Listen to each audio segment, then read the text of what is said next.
Good evening, all. Welcome to this lecture and workshop of the Theosophical Society Point Loma on freedom of thought and conscience.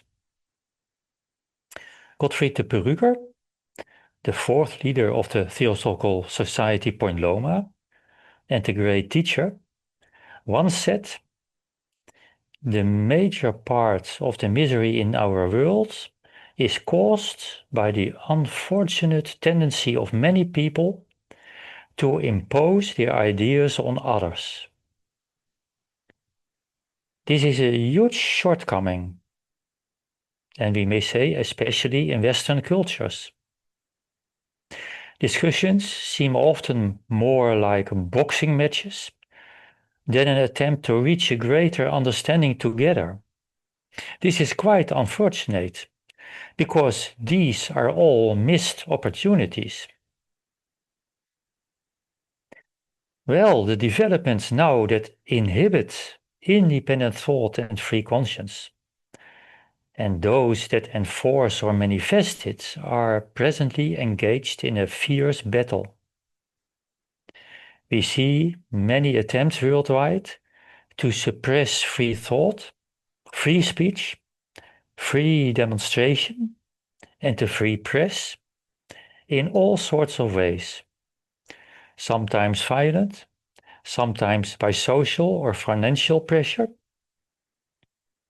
At the same time, we see individuals and groups of people who, out of love for truth and love for their fellow human beings, continue with vigor to think freely, research freely, and share their discoveries and insights. Think of all the courageous scientists, journalists, artists, and administrators who dare to publish their deeper insights with very uncertain consequences for themselves. We are therefore all faced with the choice: which of these two developments do we support? Everyone has to make that choice. At the same time, we see that there is enormous confusion about the meaning of freedom of thought and freedom of conscience. The views on this differ from, on the one hand, I have the right to proclaim and spread everything I think of other people, to my freedom of thought gives me the responsibility to use it in our common search for more truth and more justice. Well, topics tonight. Let's explore our main question step by step. The themes we will discuss in our introductory talk, this in our lecture before the workshop, are: what is thinking and what is free thinking? How free or chained is our thinking? Then, which impacts had the impulse of the Lodge of Wisdom and Compassion since 1875 on free thought? And what is our conscience? Which of our impulses come from our conscience? And how do we make our conscience more free? What to do in a conflict of conscience? Well, let's start. To understand what free thinking is, we need the answer to the question, what is man? We are, according to universal wisdom, an everlasting focal point of consciousness, periodically forming a body. In fact, all things are animated, guided by intelligence. Now, if we want to understand ourselves as human beings, it is of great help to examine carefully the basic axioma of theosophy. And that axioma is: there is a boundless principle in which all beings have their existence. We humans, so, are also part of it. And being parts of the boundless principle, we carry limitless potentialities of consciousness within us, in our core. There is never some kind of absolute end to our inner development as living, reincarnating being. Each growth phase is followed by a next higher one. Even gods are still learning. Even super gods are still learning. And the grand purpose of life is to awake these dormant spiritual and mental and psychic potentialities into active, working faculties. Evolution means unfolding, bringing out what is already within. All beings are therefore pilgrims on the path of inner unfolding. Well, what then is man? Being human is a stage in our inner development, just as being an animal or gods are stages of development. And what characterizes our human stage, that is the fact that we are now trying to develop our mind, our thinking faculty, with its many inherent potencies and abilities. And from the time our mind was awakened, about 18 million years ago, our self-consciousness started. We realized that we could direct our thoughts ourselves and choose our actions ourselves. At the same time, our responsibility and conscience, our ethical sense awoke. Simply because every self-conscious being must answer for himself, what am I supposed to do in this and my future incarnations?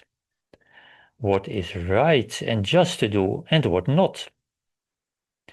This topic of the awakening of our self-consciousness is much more broadly explained in the lecture on the 23rd February by Erwin on the awakening of humanity. Well, what is thinking? Anyway, what are thoughts? Our thinking is our mental capacity. It is a mental organ which allows us to perceive thoughts. And then what are thoughts? According to the basic assumptions of Theosophy, the whole cosmos and all its parts are made up of beings. So a thought must also be a living being, albeit a very undeveloped elementary one, comparable to a chemical atom or photon, but yet it is a being. And like all other beings, a thought has a certain character and also a certain force emanating from it. This is an important point. A thought is a living energy with a characteristic influence. Every thought we think has an impact on both our own consciousness and on all our fellow beings who receive our thought. As to the first, the thoughts we think determine what we do, how we react to all the events in our lives. That's very important. And for the second point, our thoughts may give several human beings the stimulus to act in a certain direction. So, we are fully responsible for the character of our thoughts, karmically speaking. And this shows us the conscious control of our thoughts is very important. The same is the case with our words. Behind every word there is a thought. A word is simply a packaging of a thought. So, we humans influence each other greatly through our words.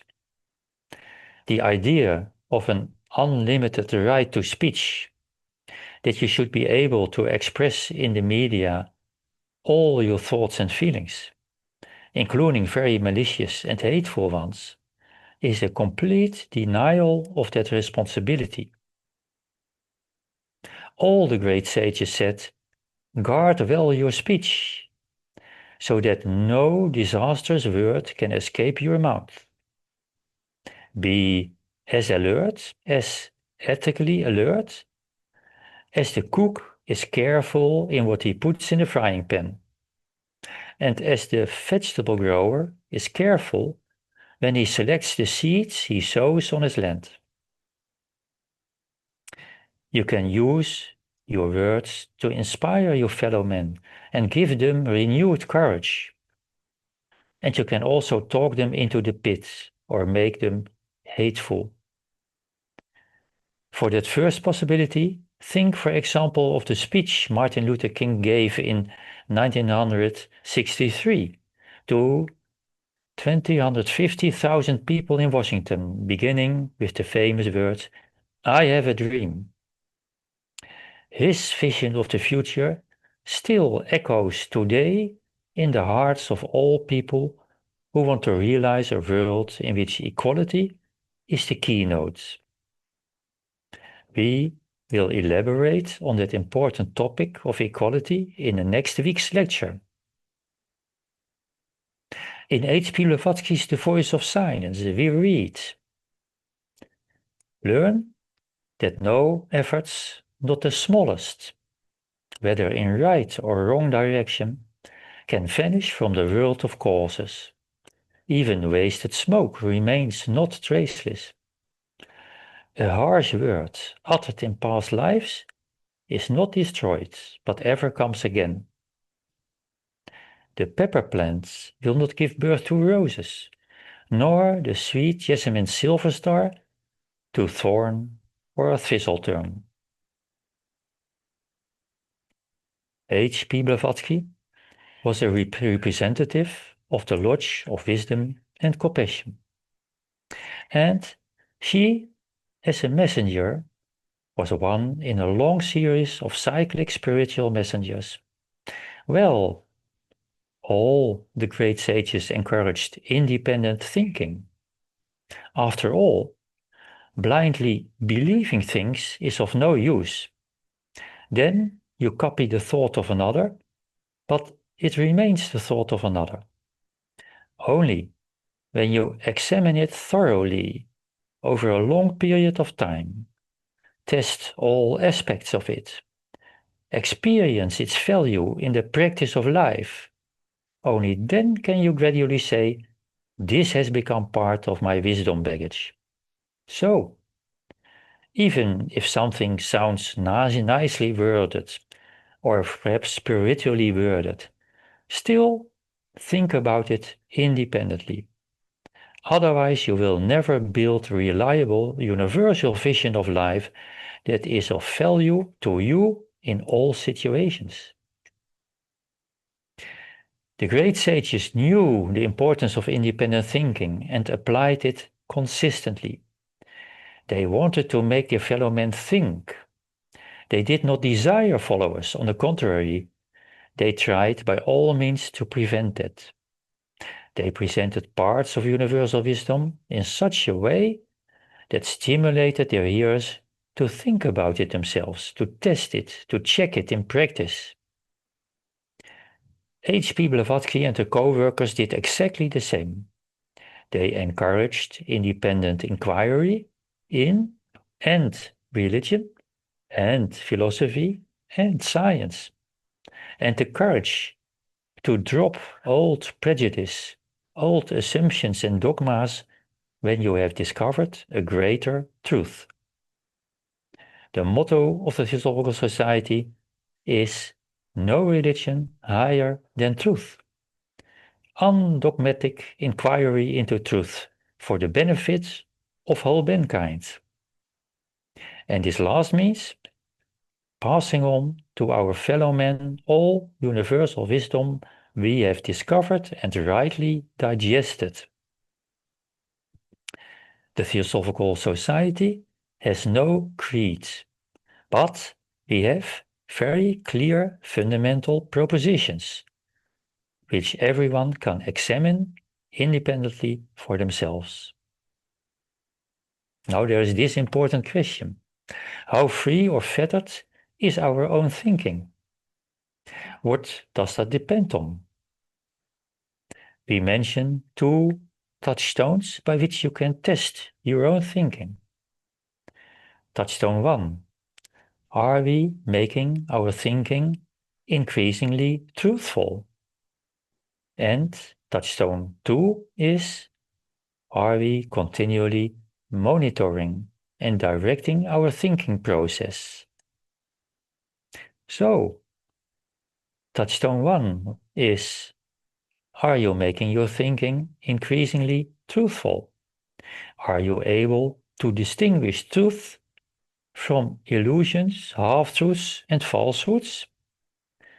That determines how free your thinking is.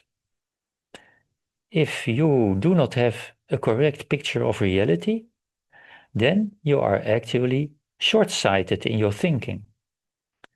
And how can you then recognize the consequences of your decisions?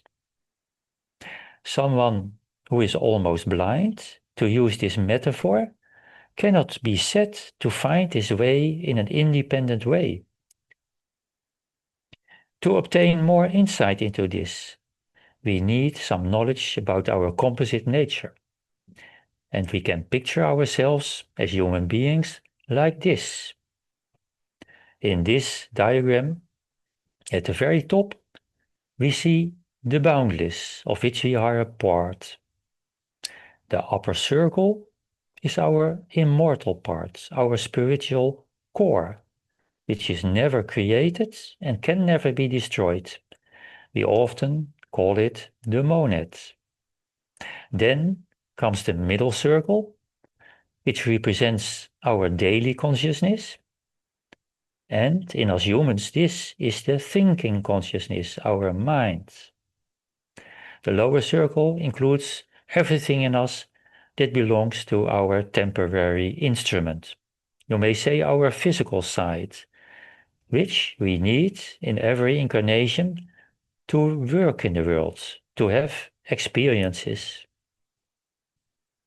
In our thinking now, we can distinguish a number of different layers or qualities, and usually we divide them into 7 qualities. Some of these are not yet common knowledge. 3 of them are universal, and 4 are more focused on our functioning in the outer world. These last 4 are equally necessary, but they have a much more limited character. We describe them from top to bottom. Our highest thought aspect is our sense of unity. Well, we have hardly developed a bit of it in our present stage. Yet, very rarely, we may catch a glimpse of it, when for a moment we know ourselves completely one with nature and with all beings. This aspect has an almost unfathomable depth and breadth of vision. From this also follows the logic of ethics, of service to all that lives. Then comes our capacity for understanding, the second one, which is our ability to see and understand the causes behind the external phenomena, to see the connection between all beings in the cosmos and between all events. It gives us understanding of reincarnation, of karma, and the other jewels of wisdom.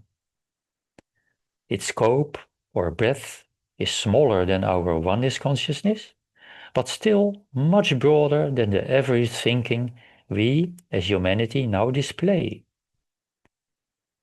Then comes our intellectual thinking. It is much less spiritual than the previous 2, but is nevertheless, when used to find truth, above personal. Whether a scientific theory is correct or not does not depend on our emotional moods, of course. but is above all such personal influences. Then come the 4 levels of thought of a transient nature. Whether they are beneficently applied depends on the question whether they are guided by the higher 3 or not. These 4 are our desire thinking, our vital thinking or propensity to act, our thoughts focused on our feelings, and lastly, our thoughts focused on our body, whether our hand itches or whether we are thirsty. The main point is the range and scope of these thinking aspects decreases from top to bottom. Our lowest thinking aspect is the most limited one. Our physical thoughts focus only on a very tiny particle of the cosmos, our little physical shell, our outer jacket. This classification is well known to all who have followed the English course Universal Wisdom, which we give each year. A course that offers much more in terms of investigating man and cosmos. We would say highly recommended for all those who wish to know themselves and the world better. Now, what conclusion can we draw? How free is our thinking? Truly free, independent thinking can be achieved only by unfolding our higher 3 thinking faculties and by mastering our lower 4. Without the higher 3, we know nothing about the purpose of life, and we lack knowledge of our spiritual essential nature. And then we also lack the touchstones to distinguish truth from falsehood. Without the lower 4, we can achieve nothing in the world. They are useful, provided that we do not let them dominate. Now we come to keystone 2. Our thinking is freer the more we are able to monitor and direct our thinking process, which means to keep the reins of our mind in our own hands. If we give thoughts attention, they grow. If we forget them, they weaken, they die. Hence, the great value to monitor the thoughts and, if necessary, adjust them. After all, thus you keep your thinking ethically awake all the time. This makes you immune to the many emotional, selfish waves of thoughts that rage through our societies. Think of the waves of distrust, malicious rumors, fake news, often directed against certain individuals or groups of people. These rumors can create tremendous misery. In fact, almost all forms of small or large-scale violence begin first with such thought waves. Hence the call of all sages: think consciously and replace every unjust thought immediately with a nobler thought. Our conclusion is, with these touchstones, we can check how free and independent we have made our thinking until now. For it all depends on us. Our thinking is as free as we have made it. We humans, in fact, all cosmic beings, have basically the capacity of free will. Free will is inherent in the deepest core of all that lives. But how do we use this willpower in us? We can use it to follow automatically our own familiar habits and thought patterns. Then we make those habits stronger and stronger. But we can use our free will also to broaden our vision each day. Then we obtain the habit of ennobling our thought patterns, of making our habits wiser. Well, now we come to this question. What impact had the impulse of the Lodge of Wisdom in the late 19th century in the field of independent thought and freedom of conscience? H.P. Blavatsky started her work, as you know, in 1875, in a society in which high-ranking people had great authority. This was so in all fields. When some famous scientist brought his opinions as facts, it was blindly accepted as scientifically proven. If some church authority told people how to think and live, it was generally followed. And within families, you had often a kind of family elder who made all the important decisions.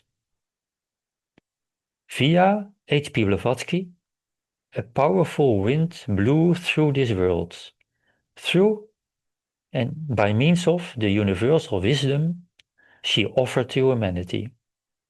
She showed how limited were the ingrained beliefs of 17 centuries of dogmatic church and of 3 centuries of materialistic science.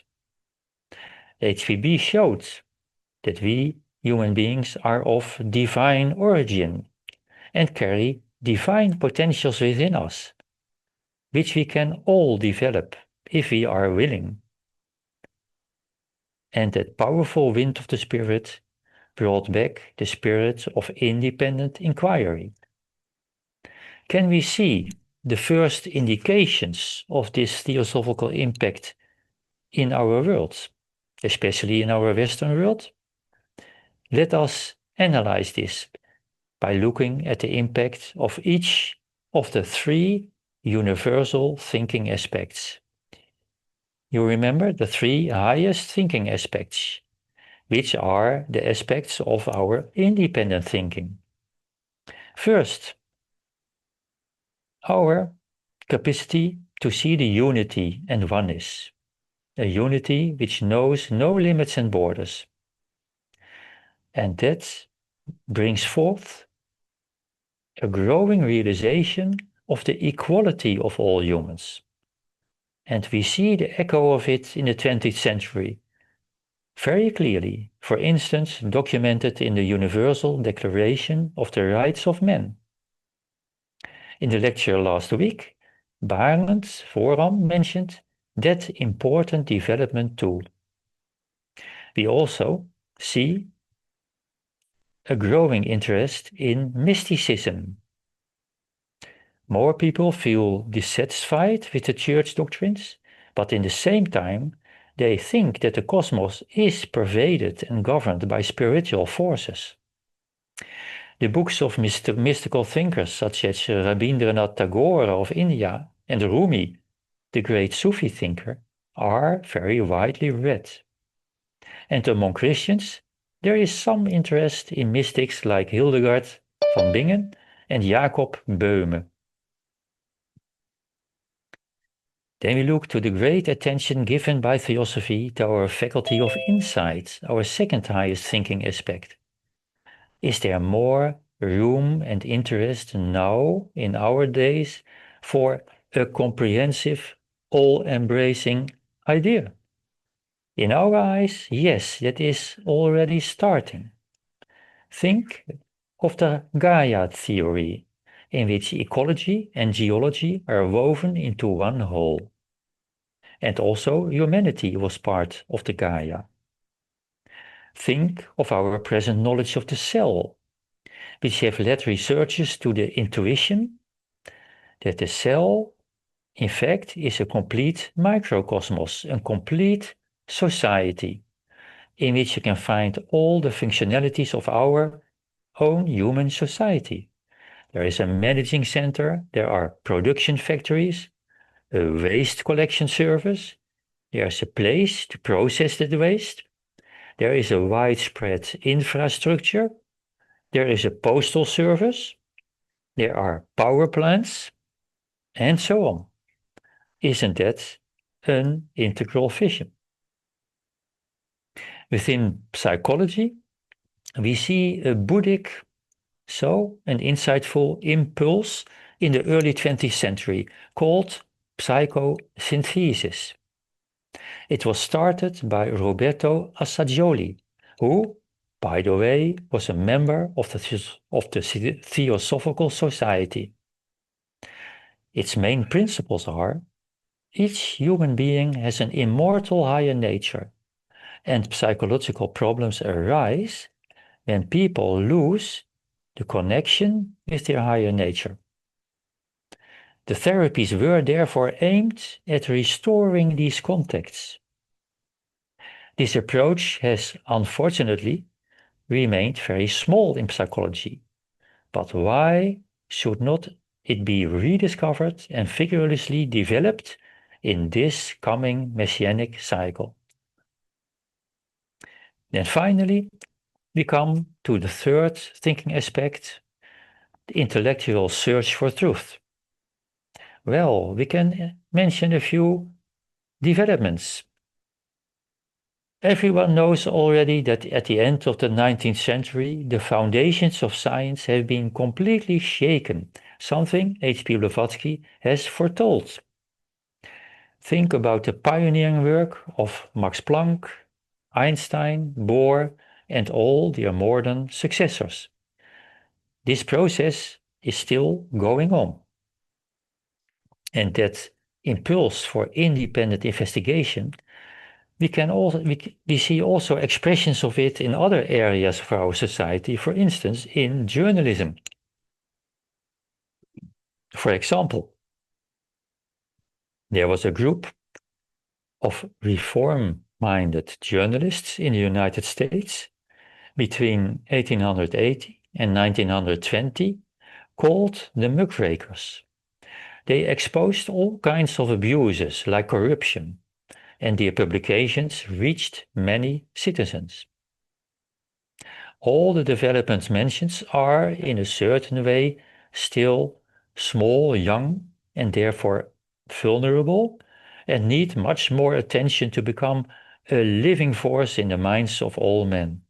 So we still have much work to do in the difficult, challenging situation of today, but certainly a start has been made.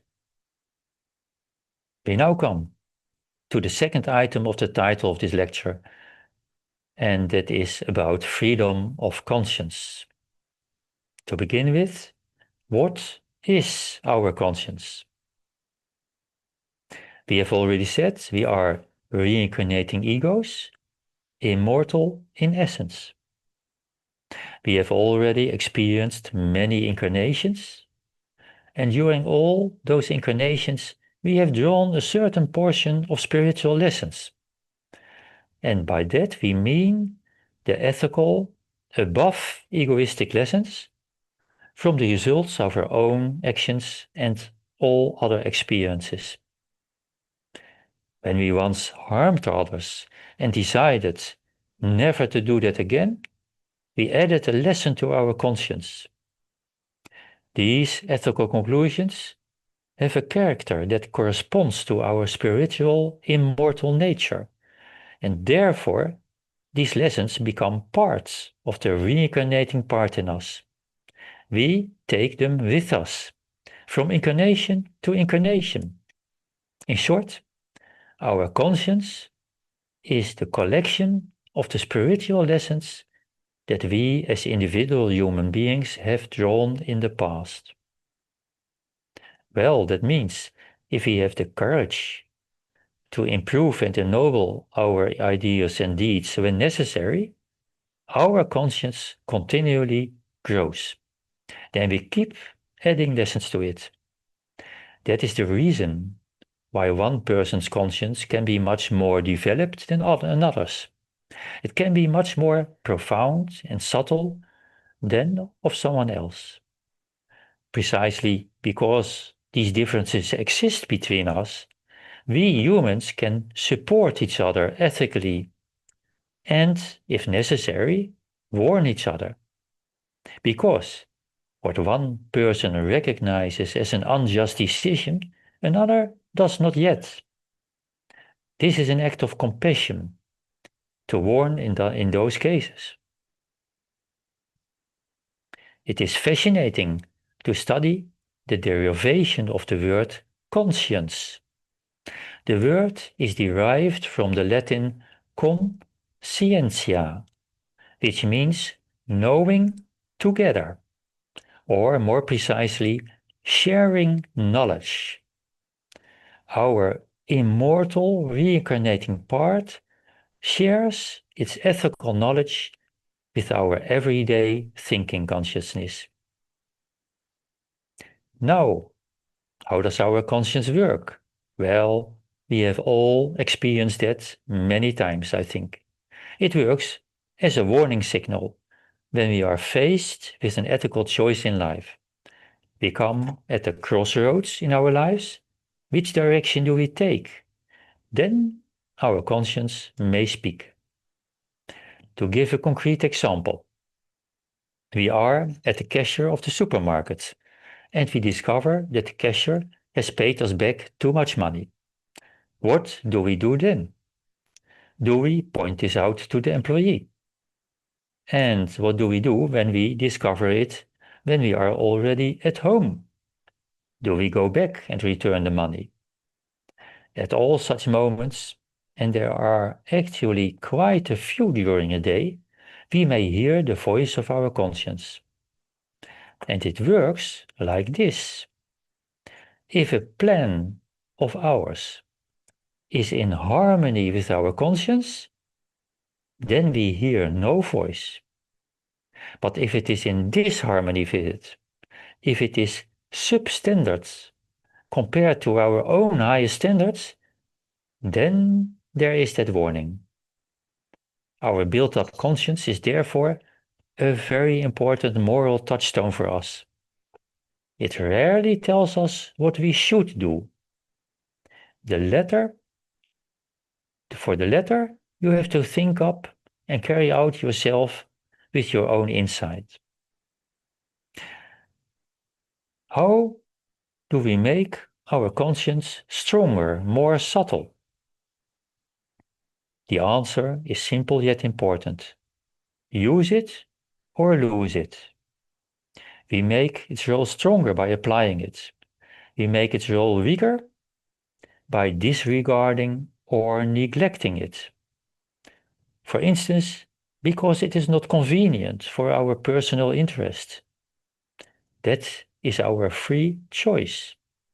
Use it or lose it. That choice has great consequences for our fellow human beings and for ourselves. The more we make it a habit to listen to our conscience and follow its instructions, the clearer and more precise our conscience will work. Then there is, as it were, less and less interference on the line. Then our conscience becomes our ever-loyal inner advisor and plays an extremely valuable role in our lives. By living in this way, we also stimulate our two highest aspects of thinking, our insight and our sense of unity, through which we also will understand very clearly what we should do, what is wise to do.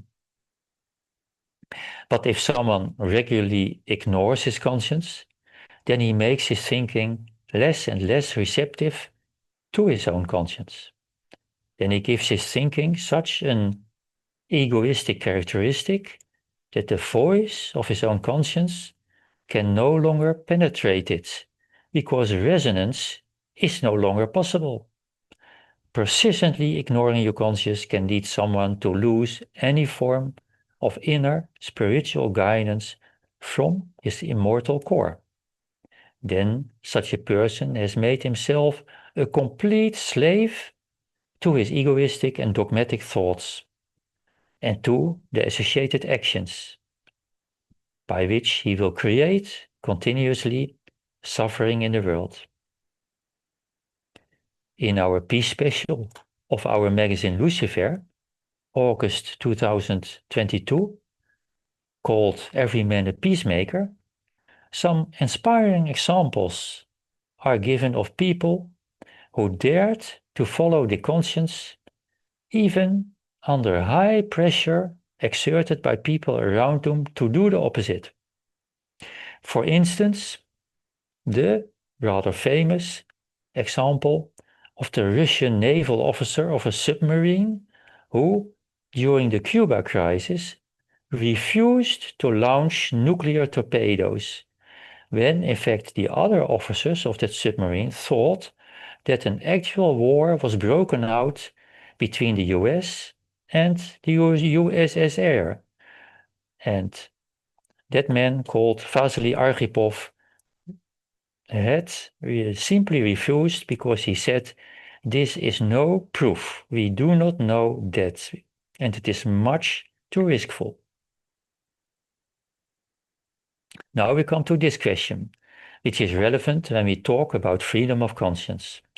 Which inner impulses come from my conscience? And of course, which impulses or hunches do not? All kinds of thoughts can play a role, which can present themselves as a kind of conscience, but are not. Think, for example, of the norms of the group in which we live. These can be experienced by us as a kind of duty to our family or friends. The essential difference between such impulses and the voice of our conscience is the impulse just to all humans without exceptions? Is it above any group interest or group dogma? Then, and only then, it has the characteristic of our higher nature, which is the source of our conscience. Our higher nature does not know the difference between the worth or equality of our group and another group. Another difference between the statements of our conscience and social norms is the voice of our conscience is always valid, while the latter are often changing during the years. The outer norms in our current society are highly different from those of, say, 100 years ago, and they are rarely worldwide. Every culture or group has different outer norms, which are sometimes opposite. We can therefore recognize the voice of our conscience by its universality, being attuned to the spiritual keynote of the cosmos, being attuned to the unity. Now, this topical question. What can we do when we come in a conflict of conscience? What can we do when our conscience protests against certain laws or regulations that we have committed ourselves to? This is not a theoretical question. That situation can happen to all of us. Such conflicts of conscience play an enormous role in society. I will mention one example from my country, the Netherlands. In the Netherlands, since 2004, hundreds of users of our social system have been regarded as criminal fraudsters, often because they only made some very little mistake in some document. So they were immediately mistrusted, although there was no reason for that at all. And they had to pay back so much money that whole families were ruined with enormous social and psychological effects. And these cases went sometimes to the court. But all judges followed the literal rules and confirmed the cruel procedures of the government. Many, many years later, alas, the advisory board of the judges concluded that these reasonings were all wrong. They neglected the first and fundamental task of judges, protecting humans according to the fundamental rights of mankind, for instance, against cruel rules. We can learn a lot from these cases in our countries. Again, what do we do when our conscience goes against certain laws or regulations, which we are formally obliged to follow? That is not an easy question. And Really, every situation is different, but we can give some hints which you can think about yourself. To begin with, in every community organization there are rules. We need rules, needed to make smooth cooperation possible. When we become part of such an organization, we factually say yes to its rules. That is the consequence of our free choice. And when we talk about our own country and its laws and rules, then in fact the same applies also when you are born here. Why? Because, after all, after reaching your adult age, you could choose also for another country with other rules. By staying here, you confirm your choice to cooperate within the framework of this country. In all cases, we have always built up a karmic bond, karmic duties towards the community in which we work. We committed ourselves to contribute as well as we are able to the well-being of the whole. Now, if some decision is made that conflicts with our conscience, one thing is certain: doing nothing is always wrong. Then we deprive our community of an important chance, in this case, the opportunity of an important ethical realization. A responsible choice, therefore, is probably raise the issue through the organizationally proper channels. Present the problem to those who are responsible for the decision making, and be ready to explain it. If this leads to some change of view and management, it may be a start of a development which you can endorse during the years thereafter. But if the rules remain far from ethical, according to your insight, well, then you have this important decision to make. If you estimate that you can still contribute ethically meaningful to the organization, then you can choose to continue working in it and keep inspiring. If you see very little chance of improvement, then leaving is a more logical option. Again, each situation is different, but we hope to have given some food of thought. Finally, how free, how independent is our thinking? How free is our conscience? It is so free as we made it ourselves. And we acquire that freedom by developing our universal and selfless potencies, in combination to controlling our outer personal wishes and inclinations, you may say, putting these in the right places. Then we use our free will to become a co-worker of spiritual nature, a co-worker of the lodge of wisdom and compassion. Then we can sow the seeds of a wise and harmonious society in the midst of this restless world by our thoughts and deeds. Then we show our fellow human beings what independent thinking entails, thinking from our conscience, searching for greater truth under all circumstances.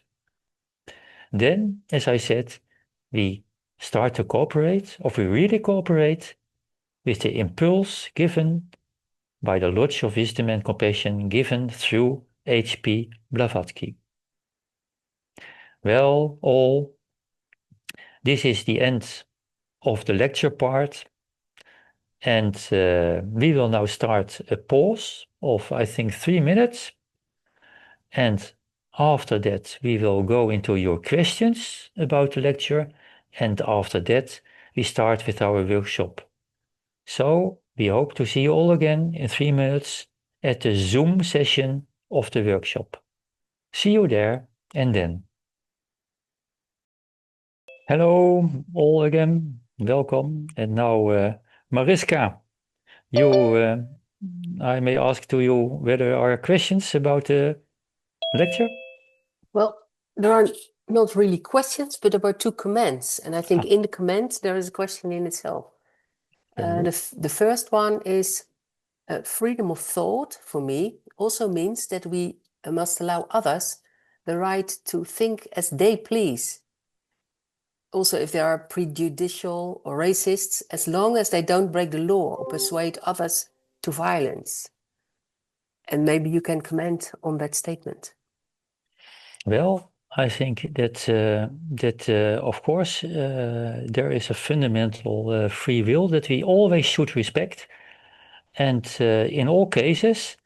So in fact, the point is not that we would not respect it, but when we really, I know, recognize them as, you may say, recreating egos, just as everyone with full spiritual potentials, then we will not stop there. But we will ask them, why do you think this? On this grounds, please tell me. And what would you say if someone else would look to you also in that way about you? And now you know you can all kind of ways you can try to, in fact, to give them a chance, perhaps to add some room in the thoughts, and also to add some room in your own thoughts, because it may be that you will better understand them. And that is also in a broadening of your own thoughts. So yes, perfectly right, that respect, but it's but it is only the start of something which we, well, of course, are in somehow. It is a kind of duty to compare our each other's best thoughts, and that may be not so easy, and that may have needs some how do you call it, geduld, patience, to get some kind of trust in each other.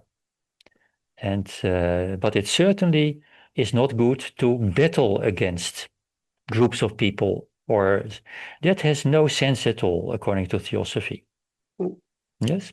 Yeah, maybe that touches as well the other comment that was made, because it was said that thoughts are free is a classic German folk song, and it was also sang on a Führer's birthday. And then you're in a very other context, because Hitler didn't allow many free thinking or in that context, then it's maybe strange to hear a song like that. But I did not understand a few words of your Führer's birthday. No, the Führer, Hitler's birthday. So yeah. on his birthday was an old German folk song sang, and with the title "Thoughts Are Free." No.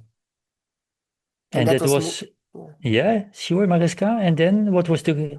Well, there was no question in it, but it's more and more extreme example, I think, from the first comment, that everybody can think his own thoughts, but it's hard to accept sometimes that such sentences are said in a context that doesn't give freedom. This is very important. I mean, everyone has the task also to defend the commonwealth and the common well-being of a community. And so when that is threatened in a high degree, it is, of course, not only what I may say a starting point, but it is, of course, a real, very, very important issue from how can I make stronger all the ideas of universal brotherhood in all ways, which may give all the people the inner spiritual luggage and baggage in which they, during very difficult time, perhaps can have the moral compass, you may say, awake. So, yes, true. Yeah. Free thought in the sense, in that sense, is always essential. Yes. And one last question came in. You talked about this coming messianic cycle. Has it not already started with the impulse of the Lords of Compassion and HPB? Okay, about the moment when the coming mission cycle starts. Well, I think that may be very well the case. And what I also understood is that such an overgang, how do you call it, a transformation from Yeah. one cycle to the other is never at the second. It is gradual.